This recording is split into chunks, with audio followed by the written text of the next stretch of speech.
One signal, 72 seconds, never repeated. It matched every prediction scientists had ever made for an alien transmission perfectly. That was 1977. We still can't explain it, and what happened to the telescope that heard it will make you furious. On August 15, 1977, a researcher named Jerry Ehman was sitting at a desk in Ohio, reading through a thick stack of computer printout paper. He wasn't watching a live feed. He was reviewing data collected 2 days earlier, line by line, looking for patterns in radio noise captured by Ohio State University's Big Ear telescope. Big Ear was not the kind of telescope most people picture. No giant dish. It was a flat reflector the size of 3 football fields, permanently aimed at the sky, sweeping signals as Earth rotated beneath it. It had been running since 1973, 4 years of patient, mostly silent listening. The printout translated each signal's strength into a number. Anything above 9 got a letter, A for 10, B for 11, and so on. Most of the page was 1s and 2s, the low hiss of the cosmos doing nothing remarkable. Reading it was the radio astronomy equivalent of watching paint dry. Then Ehman hit 6 characters, 6EQUJ 5. The signal had climbed from a 6 up to U, a strength of 30, then dropped back to a 5 and gone silent. Background noise was sitting at 1 or 2. This was 30.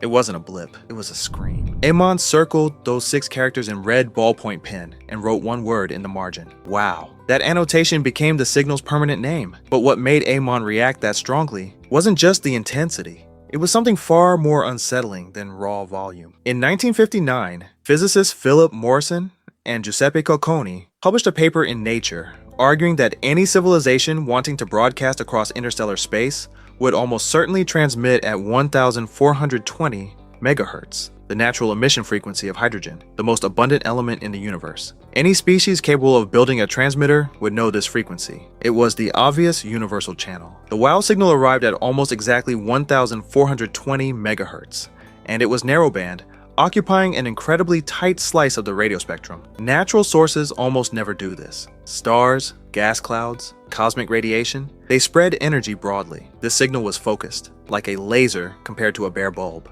Then there was the shape. Big Ear's beam took about 72 seconds to sweep past any fixed point as Earth rotated. A source genuinely fixed in space would rise into the beam, peak, then fade in exactly that window. The WOW signal did exactly that. Rise, peak at 30, fall, all in 72 seconds. Textbook, right frequency, narrowband, perfect 72-second arc. Every characteristic matched what Morrison and Cocconi had predicted 18 years earlier for an intentional extraterrestrial transmission. It wasn't close to the profile, it was the profile. That is what made Ehman write what he wrote, and what has kept scientists arguing for nearly half a century. Big Ear pointed back at that patch of sky immediately. Other observatories trained on the same region, a patch in Sagittarius.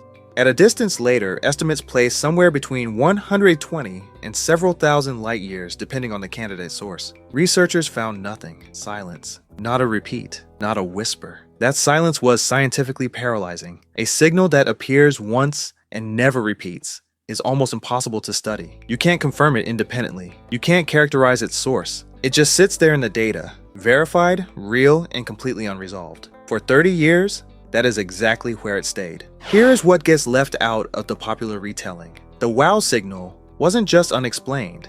It was unexplained in a way that kept defeating the most obvious counter-explanations. The instinctive response to any strange signal is to look for a local culprit, a satellite, a military transmission, atmospheric interference. Each got examined. Each hit a wall. The military satellite explanation fails immediately. The WOW signal's frequency, 1,420 megahertz, sits inside a band that international radio regulations have protected since 1959, specifically to prevent interference with radio astronomy. Broadcasting there is prohibited. A military source would have to be both illegal and unacknowledged across 47 years of inquiry. Earth-based interference doesn't produce the smooth, symmetric rise and fall profile the signal showed. That shape is the signature of a source fixed in the sky, not one reflecting off a turbulent atmospheric layer, which would smear and distort the pattern. The shape itself rules out the ground. In 2016, astronomer Antonio Paris proposed something different. The signal came from a comet. He pointed to 2 comets, 266P Christensen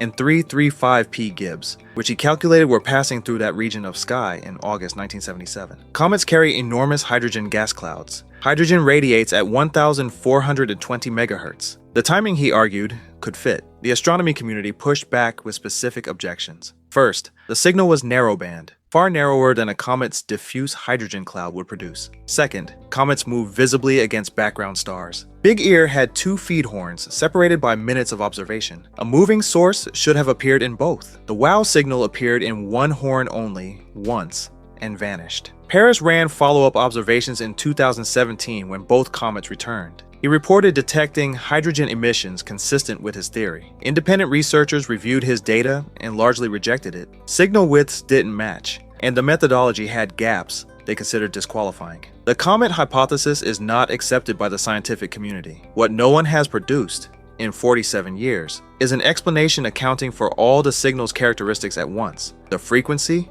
the bandwidth, the duration, the shape, and the complete non-recurrence. Individual explanations chip away at one or two, then stall on the rest. The whole package remains intact. In 2012, a group of scientists decided to answer. The National Geographic Society funded a transmission from the Arecibo Observatory in Puerto Rico, the largest single-dish radio telescope in the world at the time, aimed directly at the WOW signal's coordinates. The message contained around 10,000 submissions from people worldwide, directed at that patch of Sagittarius. If the source sits even a few hundred light years away, that message will take centuries to arrive, and any reply takes the same time back. No one alive today will hear a response.